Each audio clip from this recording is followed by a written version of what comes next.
Hello, and welcome back to Highland Homestead. As some of you may be aware, if you follow us on Instagram, apologies for the delay in videos this last 2 weeks. Being where we are, we're quite rural and we have 4G internet service, and we have been having difficulties uploading videos at the moment due to their size and the bandwidth we get through 4G. So we are trying to make slightly shorter videos, so you may notice the videos start to become around the 10, maximum 14-minute mark, just to ensure that we can upload it without any problems, because it takes about 12 to 15 hours to upload a video. However, we have noticed on some of the videos, and some people have asked us through Instagram, how we create a dead hedge. So we've just brought another cartload down today to continue.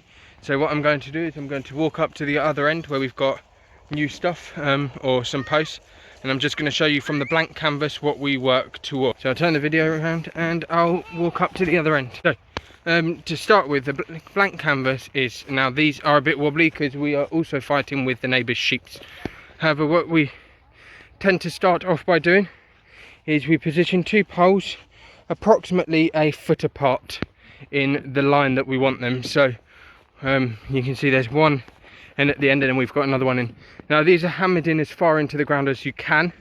For us, that's not very deep, because underneath some of this soil we have got areas of rocks. However, what these are basically going to do is they're just going to support the fence on either side, and they will be tied together to create an A-frame. So from there you can see we've got a single line going through just to continue our line along.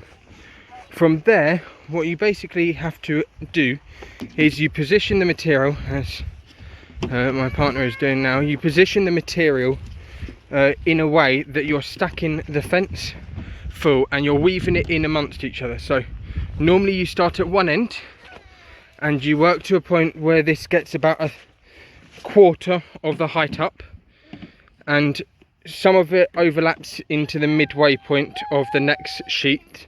And then once you're a quarter of the way up, you start to fill this next section until that's a quarter of the way up, and so on and so on. And once you've got that to a quarter of the way up, you need to start this one on a half before you move on. So this will be a half, this will be a quarter, that third one will then be a quarter, and then you do 3/4, half, a quarter, etc., etc., until you're at the full height. So this fence here, as you can see, it has overlap, so you have a couple of branches that run from one post as far as possible. So some of them run beyond the second post, some of them are just halfway down. But you can see this one here, for example, goes all the way along and it comes to about this point here. And you want to get it so that you have a mix match so that they all tie in together. So as you can see, we're currently putting in quite loose cuttings. So you can see we sort of stack them around the posts first, because obviously they're your strongest point where the post is, and then any of the longer ones will fill in this gap here.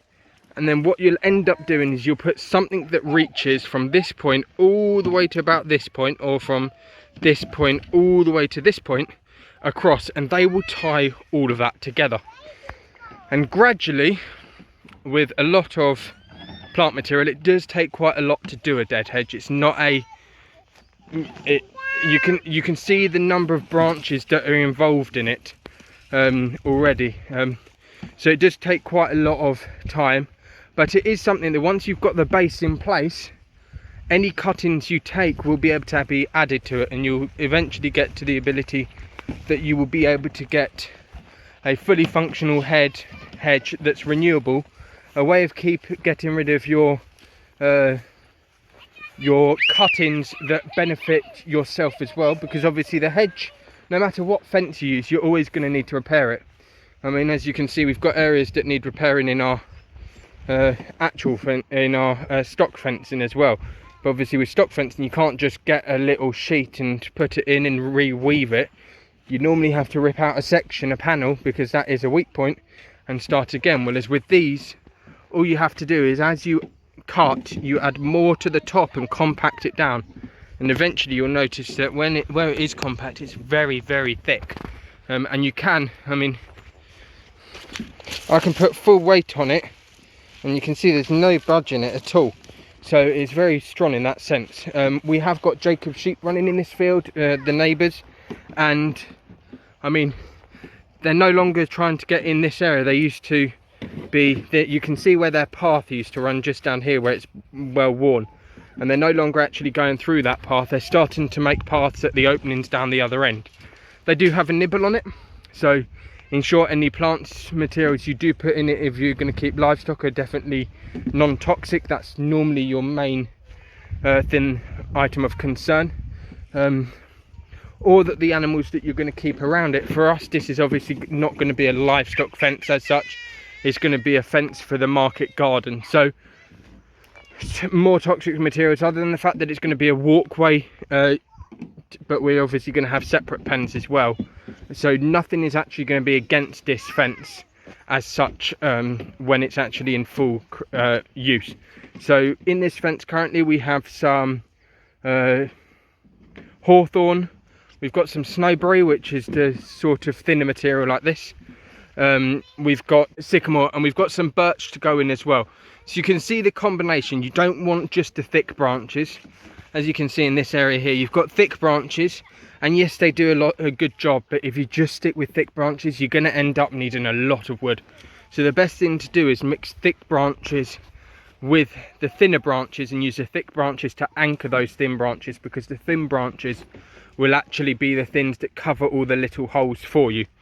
So as you can see, we've currently got this first section is correct height. This section here needs a tiny bit adding to get to height, but we're basically trying to run it the same height as this gate, because that's high enough for livestock. And then to seal it, all you really need to do is put these in a you push them together. Unfortunately, due to my finger at the moment, I'm not able to do it, but you cross them over so that you have it that this one here will cross over with this one here in a like pyramid shape with a bit of overlap, and you tie these two together. Now eventually we want to create a living hedge in front of it, most likely of hazel and willow and salix, cornice, etc. And the ideal thing then will be to as we cut them and pollard them every year, we're obviously going to need some for making frames in the market garden, but any extras can be added on top, and eventually we'll have a nice thick dense permanent hedge. But yes, so hopefully that helps. That is probably going to be the last part of the video for this week. I know it's been quite a long one, and hopefully it will be uploaded properly, and I hope that answers some of your questions. If you have any more questions, please feel free to leave them in the comment section. Thank you to anyone who has subscribed, and please do subscribe to the channel, we really appreciate it. As you can see, just quickly, the livestock are all doing well as well, and we shall catch you in the next one. Hopefully it won't be as difficult to upload, but obviously it all depends on the internet. Thank you very much, and see you in the next video.